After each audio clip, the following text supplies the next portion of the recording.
Hello साथियों, एक बार फिर से आपका हमारे YouTube चैनल पर स्वागत है। दोस्तों, आज हम इस वीडियो के अंदर हम बात करने वाले हैं कि म्यूचुअल फंड में इन्वेस्टमेंट करने से पहले हमें 10 गलतियां क्या नहीं करनी है। अगर आपने 10 गलतियां समझ ली, सीख ली, तो आप बेहतर तरीके से रिटर्न प्राप्त कर सकते हैं म्यूचुअल फंड में इन्वेस्टमेंट करते हैं। तो देखिए, हर कोई बात करता है कि हमें अच्छा क्या करना चाहिए, अच्छा क्या करना चाहिए। तो हम ऐसा भी कर सकते हैं कि अच्छा हमें ये करना चाहिए, अच्छा वो करना चाहिए, जिससे हम अच्छा प्राप्त कर सकते हैं।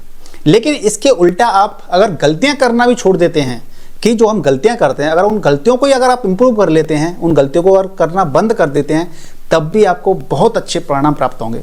तो आजकल क्या हो रहा है कि आजकल लोग चीज़ें रिटर्न देख करके, यानी कि अरे म्यूचुअल फंड में तो पैसा बहुत मिलता है, बहुत पैसा बन जाता है, तो इस लालच कह लीजिए या लैक ऑफ नॉलेज कह लीजिए या अज्ञानता की वजह से लोग क्या करते हैं, स्टेप तो उठाते हैं कि हाँ इन्वेस्टमेंट करना है, हमें अच्छी बात है, इन्वेस्टमेंट करना चाहिए और जितना जल्दी इन्वेस्टमेंट करते हैं अच्छी बात है। लेकिन हम इन्वेस्टमेंट करने से पहले कुछ ऐसी गलतियां होती हैं जिनको हम नॉर्मली कर देते हैं, जिसकी वजह से हमें वो रियलाइज होता है आफ्टर 5 ईयर 10 ईयर कि काश हमने 5 साल पहले ये गलती नहीं की होती, तो आज हमारा कॉर्पस इतने के बजाय और अच्छा होता और बेहतर होता। तो दोस्तों, आप रिग्रेट ना करें भविष्य में, इसलिए ये वीडियो मैं आपके लिए लेके आया हूं कि अगर आप इन्वेस्टमेंट कर चुके हैं या फिर करने वाले हैं, तो जो मैं पॉइंट बताऊंगा इनको आपको प्रॉपर तरीके से ध्यान देना है, गलती नहीं करनी है, तो आपको रिग्रेट कभी भविष्य में होना नहीं पड़ेगा।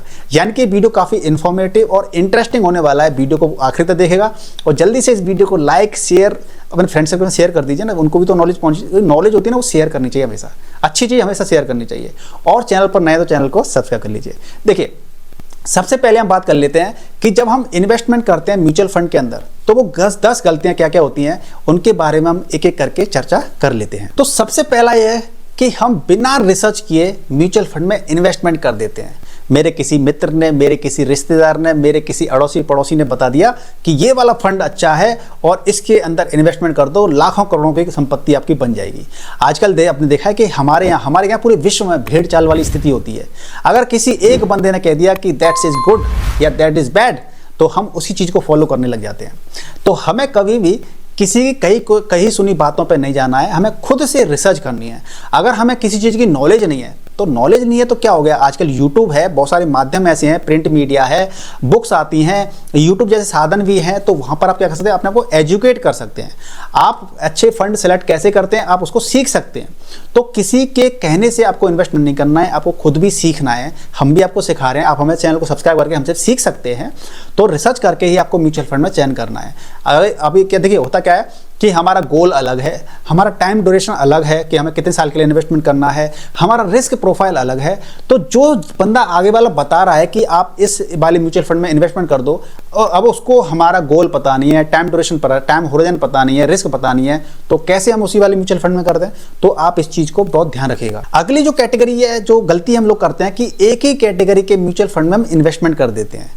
ज़्यादातर लोग, मैंने कई सारे लोगों के पोर्टफोलियो रिव्यू किए हैं, तो कई सारे लोग गलती क्या कर देते हैं कि वो एक ही म्यूचुअल फंड, जैसे एग्जांपल के तौर पर ले लेता हूं मैं, सिर्फ एग्जांपल के तौर पर, कि एसबीआई का स्मॉल कैप में इन्वेस्टमेंट कर दिया है, एसबीआई के मिड कैप में इन्वेस्टमेंट कर दिया है, जिसको हम मैग्ना मिड कैप फंड बोलते थे, एसबीआई के ब्लू चिप फंड में इन्वेस्ट कर दिया है, एसबीआई के कॉन्ट्रा फंड में इन्वेस्ट कर दिया है, एसबीआई के ही इंफ्रास्ट्रक्चर फंड में इन्वेस्ट कर दिया है। हालांकि ये कैटेगरी अलग अलग मैंने बताई, इसमें थोड़ा सा एक ट्विस्ट है। ट्विस्ट क्या है कि एक ही कैटेगरी से मतलब मेरा था, मैं टाइप बता दिया आपको अलग अलग कैटेगरी के। तो बहुत सारे लोग क्या करते हैं कि एक ही एएमसी के अंदर भी कर देते हैं, दूसरा एक क्या करते हैं कि एसबीआई जैसे स्मॉल कैप है ना, तो एसबीआई के स्मॉल कैप में इन्वेस्टमेंट कर दिया, एक क्वांट के स्मॉल कैप में कर दिया, एक एक्सिस के स्मॉल कैप में कर दिया इन्वेस्ट, एक मोतीलाल ओसवाल के स्मॉल कैप में इन्वेस्ट कर दिया। यानी कि एक ही कैटेगरी में सारे म्यूचुअल फंड डाल दिए। यानी बहुत से लोग क्या करते हैं कि यार मेरी तो एज कम है, अभी मेरी एज तो 18 साल की है, 20 साल की है, यानी कि मेरे पास तो अभी काफी समय है इन्वेस्टिंग करने के लिए, यानी कि मैं काफी रिस्क ले सकता हूं। तो वो रिस्क लेने की वजह से क्या करते हैं, सारा पैसा स्मॉल कैप में डाल देते हैं। या फिर मिड कैप लेते हैं तो मिड कैप में इन्वेस्ट कर देते हैं कि मोतीलाल ओसवाल का मिड कैप है, एसबीआई का मैग्ना मिड कैप फंड हो गया, एक्सिस का मिड कैप फंड हो गया। तो इस प्रकार से गलती नहीं करनी है, आपको एक सारा पैसा एक ही कैटेगरी में नहीं लगाना है। बहुत से लोग क्या करते हैं कि मॉडरेट रिस्क वाले होते हैं, यानी कि वो रिस्क बिल्कुल नहीं चाहते हैं, मॉडरेट छोड़िए, वो बिल्कुल रिस्क नहीं चाहते हैं, तो वो क्या करते हैं कि सारा पैसा लार्ज कैप में लगा देते हैं। तो लार्ज कैप की जो अलग अलग एएमसीज होती हैं उनके अंदर पैसा लगा देते हैं, जो कि हमें ऐसा नहीं करना है। अगला जो है पारा, जो हम ज़्यादातर गलती कर देते हैं, शॉर्ट टर्म में बड़े रिटर्न की कामना करने देना। देखिए, होता क्या है कि ज़्यादातर जो नए लोग आते हैं ना, जो बिगनर्स आते हैं, वो ज़्यादातर लालच को देखते आते हैं। देखिए, टू बी फ्रेंड, आप गलत मानिएगा, आप ऐसा मत सोचिए कि मैं आपको लालची बोल रहा हूँ। ज़्यादातर लोग क्या करते हैं, रिटर्न को देख करके आ जाते हैं, जो कि कोविड के बाद से काफ़ी अच्छे रिटर्न मिले हैं। 40% का, 50% का रिटर्न मिला है, 30% का रिटर्न मिला है। तो हम भी क्या सोचते हैं कि यार ये तो अच्छी चीज़ है, हमें 1 साल के अंदर, 2 साल के अंदर ही हमें 30-40% के रिटर्न मिल रहे हैं। तो वो क्या करते हैं, उस चीज़ को देख के आ जाते हैं, इन्वेस्ट कर देते हैं, और वो भी उम्मीद करते हैं कि 1-2 साल के अंदर हमें भी इतने % रिटर्न मिल जाएगा। अरे कोविड के बाद से अगर रिटर्न ऐसे मिले हैं तो गारंटी थोड़ी है कि हमेशा ही रिटर्न ऐसे मिलेंगे। अब आज से अगर 1 साल पहले की बात करें तो काफ़ी ना के बराबर रिटर्न मिले हैं। 2%, 4%, 5% रिटर्न मिले हैं, 10% छोड़िए, 7% के रिटर्न मिले हैं, 6% के रिटर्न मिले हैं। बताइए, तो हमें शॉर्ट टर्म के लिए कभी भी मार्केट में नहीं आना है, और शॉर्ट टर्म के लिए पैसा लगाएंगे तो निश्चित तौर पर आप नुकसान खाएंगे, ऐसी संभावना ज़्यादा रहती है। तो हमें लॉन्ग टर्म लेना है। आप ये मान के चलिए कि आपको ऐसा पैसा इन्वेस्टमेंट करना है जो कि आप 5 साल तक, 7 साल तक आपको आवश्यकता ना हो, वही पैसा आप इन्वेस्टमेंट करें। अगर हम स्मॉल कैप की बात करते हैं तो नॉर्मली ऐसा बोला जाता है कि हमें 7 साल तक मार्केट में बना रहना चाहिए। मिड कैप या लार्ज कैप की बात आती है तो हमें करीब 4-5 साल तक हमें मार्केट में बने रहना चाहिए, तभी हमें इन्वेस्टमेंट करना चाहिए, नहीं तो मार्केट से दूर रहना चाहिए। अगली जो गलती हम ज़्यादा अक्सर कर लेते हैं, जो कि कोविड के दौरान काफ़ी सारे लोगों ने की थी, लैक ऑफ नॉलेज की वजह से, कि क्या होता है कि जैसे ही मार्केट गिरता है हम लोग मार्केट से पैसा तुरंत रिडीम कर लेते हैं, यानी कि हम सारा पैसा क्या कर लेते हैं, निकाल लेते हैं। तो हमें ऐसी गलती भी बिल्कुल भी नहीं करनी है, क्योंकि अगर मार्केट मान लीजिए गिर रहा है, करेक्शन कर रहा है मार्केट, या क्रैश आ गया है, तो क्या मार्केट हमेशा थोड़ी गिरा रहेगा। अभी तक हमारे भारत की अगर इकोनॉमी की बात की जाए तो मार्केट जब जब गिरा है तो मार्केट उठा भी है। चाहे 2000 की मंदी की बात हो, चाहे कोविड की बात हो, मार्केट ने रिकवर किया, और मार्केट रिकवर करके नई नई ऊंचाइयों पर गया है। तो कोविड में भी क्या हुआ था कि जब मार्केट ने क्रैश करना स्टार्ट कर दिया, क्रैश करते करते करते क्या हुआ, लोगों ने अपना पैसा निकालना स्टार्ट कर दिया, और लोगों ने घाटे में भी पैसा निकाल लिया। अब बताइए, जिन लोग पैसा नहीं निकालते अगर कोविड के दौरान, तो अब तो कोविड के बाद से काफ़ी ज़्यादा मार्केट ऊपर आ गया था, ऑल टाइम हाई पे भी गए थे हम लोग। तो मार्केट में कभी भी ऐसे पैनिक में आकर के पैसे को रिडीम नहीं करना है। अगली गलती होती है दोस्तों, जो हम क्या करते हैं कि एग्जिट लोड और very most important expense ratio को हम कंसीडर नहीं करते हैं, ध्यान नहीं देते हैं। दोस्तों, अगर एक्सपेंस रेशियो ज़्यादा होगा, यानी कि हमारी जो इनकम होगी, जो मोटी गाड़ी कमाई होगी, उस पर हमें एक तरह से हमारा वहाँ पे कम इनकम होगी, हमारी कम रिटर्न मिलेगा हमें, क्योंकि एक्सपेंस जो ज़्यादा होगा तो वहाँ पे जो एएमसी होगी वो हमसे ज़्यादा चार्ज करेगी, ज़्यादा हमारे प्रॉफिट में से लेगी, हिस्सा काटेगी, है ना। तो जितना एक्सपेंस जो कम होता है उतना बेहतर रहता है। और एग्जिट लोड को भी हमें समझना चाहिए कि ज़्यादातर क्या हो रहता है कि आप 1 साल से पहले अगर पैसा विड्रॉल करते हैं तो आपको 1% का लगभग आपको क्या लगता है, एक्सपेंस रेशियो लगता है।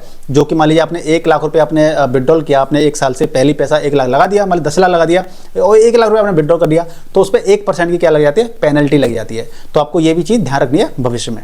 अगला है दोस्तों टैक्स इम्प्लीकेशंस, यानी कि जब हम म्यूचुअल फंड के अंदर इन्वेस्टमेंट करते हैं तो हमें टैक्स को भी प्रॉपर तरीके से समझना चाहिए। अगर देखिए आपको टैक्स की सेविंग करनी है तो उसके लिए अलग म्यूचुअल फंड होते हैं। अगर टैक्स की सेविंग नहीं करनी है तो उसके लिए इक्विटी होता है। और टैक्स की सेविंग जो वैसे मैंने बताया कि सेविंग करनी है आपको, ELSS म्यूचुअल फंड होते हैं, यानी कि इक्विटी लिंक्ड सेविंग स्कीम। तो जब आप इस पॉइंट को समझेंगे ही नहीं और आपने बिना देखे इन्वेस्टमेंट कर दिया और फिर आप कहें 1 साल बाद कि यार काश मैं उस वाले म्यूचुअल फंड में पैसा लगा देता, ELSS स्कीम के अंदर पैसा लगा देता, तो आज मेरे टैक्स सेविंग हो जाती, पैसा बच जाता मेरा। तो इसलिए आपको टैक्स सेविंग और डिविडेंड पे कैसे टैक्स लगता है, इन सारी चीज़ों को आपको समझना चाहिए प्रॉपर तरीके से। हालांकि इस पर एक अलग से वीडियो बन सकता है, मैं अलग से एक वीडियो बना दूंगा। तो तभी हमें क्या करना चाहिए, उस चीज़ का चयन करना चाहिए कि टैक्स सेविंग करनी है तो कौन सा म्यूचुअल फंड ठीक रहेगा, और डिविडेंड वगैरह अगर डिविडेंड टाइप के म्यूचुअल फंड ले रखे हैं तो वहाँ पर हमारा टैक्स किस तरह से कैलकुलेट होगा, हमें ये भी चीज़ों को समझना चाहिए। अब चलते हैं अगले पॉइंट पर। हर साल पोर्टफोलियो रिव्यू ना करना, यानी कि म्यूचुअल फंड में जब हम पैसा लगाते हैं तो हमें हर साल अपना जो म्यूचुअल फंड पोर्टफोलियो होता है उसका रिव्यू करना चाहिए।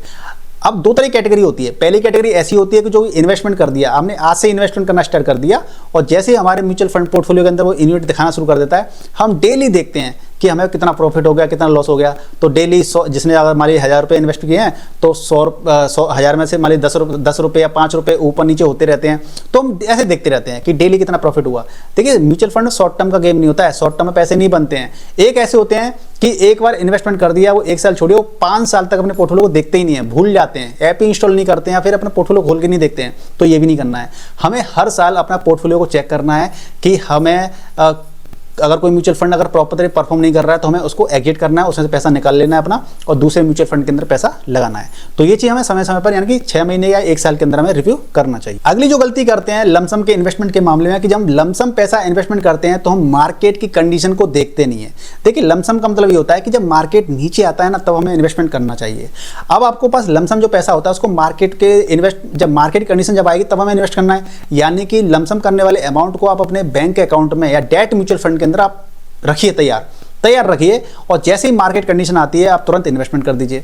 अब आपके पास पैसा है और मार्केट काफ़ी ऊंचाइयों पे चल रहा है, मार्केट काफ़ी हाई वैल्यूएशन पे चल रहा है, तो हमें ऐसे टाइम पे इन्वेस्टमेंट नहीं करना है। उस पैसे को आप डेट म्यूचुअल फंड के अंदर तैयार रखिए, जैसे ही मार्केट कंडीशन आती है उस डेट म्यूचुअल फंड से हम सारे पैसे को निकाल करके इक्विटी मार्केट में लगा देंगे, यानी कि लमसम कर देंगे। तो इस चीज़ों का आपको प्रॉपर तरीके से ध्यान रखना है, तभी आप अच्छा पैसा मार्केट से बना सकते हैं। अगला और जो लास्ट हम गलती करते हैं, जो कि सबसे पहले वाले पॉइंट से कुछ सिमिलर है, यानी कि हम दूसरे की स्ट्रेटेजी को कॉपी पेस्ट करते हैं। अब देखिए हर किसी का क्या रहता है टाइम ड्यूरेशन, यानी टाइम होजन, यानी कोई 5 साल के लिए इन्वेस्ट करना चाहता है, कोई 10 साल के लिए, कोई 15 साल के लिए, कोई 30 साल के लिए। गोल, हर किसी गोल अलग अलग होते हैं। कोई रिटायरमेंट की प्लानिंग करना चाहता है, कोई अपने बच्चों की स्टडी के लिए करना चाहता है, कोई अपना 4 व्हीलर लेना है, घर लेना है, गाड़ी लेनी है। तो उस हर किसी गोल अलग अलग होते हैं और हर किसी का रिस्क भी अलग होता है। कोई एग्रेसिव इन्वेस्टर होता है, कोई मॉडरेट होता है, कोई कंजर्वेटिव होता है। तो इस प्रकार से जब हर किसी की पॉलिसी अलग है, एक तरह से हर किसी का इन्वेस्ट करने का तरीका अलग है, हर किसी की रिक्वायरमेंट अलग है, तो वही चीज़ सेम चीज़ आपके लिए कैसे फिट बैठ जाएगी। आपका रिस्क मान लीजिए हो सकता है आप एग्रेसिव हैं, दूसरा बंदा कंजर्वेटिव है। तो इस प्रकार से क्या करना है कि हमें दूसरे की स्ट्रेटेजी कॉपी नहीं करनी है, हमें कॉपी पेंसिल उठानी है और खुद की स्ट्रेटेजी बनानी है कि मैं कितना रिस्क ले सकता हूँ, मुझे पैसा कितने साल के लिए इन्वेस्टमेंट करना है और हमारे अलग अलग गोल के लिए अलग अलग म्यूचुअल फंड को पोर्टफोलियो हो सकते हैं। एक मेरा रिटायरमेंट का पोर्टफोलियो अलग हो सकता है, बहुत से लोग ऐसा करते हैं कि रिटायरमेंट का पोर्टफोलियो अलग है मेरा, बच्चों की स्टडी के लिए अलग पोर्टफोलियो है, और मुझे को पर्सनल जो मेरे को 10 साल बाद या कुछ करना है, मान लीजिए गोल मेरा कुछ और गोल है, तो उसके लिए मेरा अलग पोर्टफोलियो है। तो इस प्रकार से आप जितना ज़्यादा अच्छे तरीके से अपने ड्रीम को, गोल को, रिस्क को, सारी चीज़ों को लिख लेंगे तो उसी हिसाब से आपके पास म्यूचुअल फंड सिलेक्ट करने के लिए आपके पास ऑप्शन होंगे कि इस वाले गोल के लिए मेरा कौन सा म्यूचुअल फंड अच्छा है और इस गोल के लिए कौन सा म्यूचुअल फंड अच्छा है। तो इस प्रकार से दोस्तों अगर आप आगे से इन्वेस्टमेंट करने वाले हो या कर चुके हो तो आज भी आपके पास टाइम है अपनी गलतियों को सुधारने का, और नए इन्वेस्ट करना चाहते हो तो आप उन चीज़ों को बच सकते हो ये इन्वेस्टमेंट करने से पहले। तो ये मुझे उम्मीद है कि आपको ये वीडियो काफ़ी इन्फॉर्मेटिव लगा होगा। अगर इन्फॉर्मेटिव लगा है तो इस वीडियो को लाइक कीजिए और ऐसी इन्फॉर्मेशन को अपने सारे मित्रों के साथ और जो रिलेटिव्स होते हैं उनके साथ शेयर कर दीजिए, जिससे कि वो भी जानकारी हासिल कर पाएँ और सही तरीके से इन्वेस्टमेंट कर पाएँ पैसे का। और चैनल पर नए हैं तो चैनल को सब्सक्राइब कर लीजिए, क्योंकि आपको यहाँ पर पर्सनल फाइनेंस की नॉलेज की जानकारी दी जाती है जो कि आपके भविष्य के लिए काफ़ी ज़्यादा काम आएगी। तो मिलते हैं नेक्स्ट वीडियो में, तब तक के लिए अपना विशेष ख्याल रखिएगा। जय हिंद, जय भारत।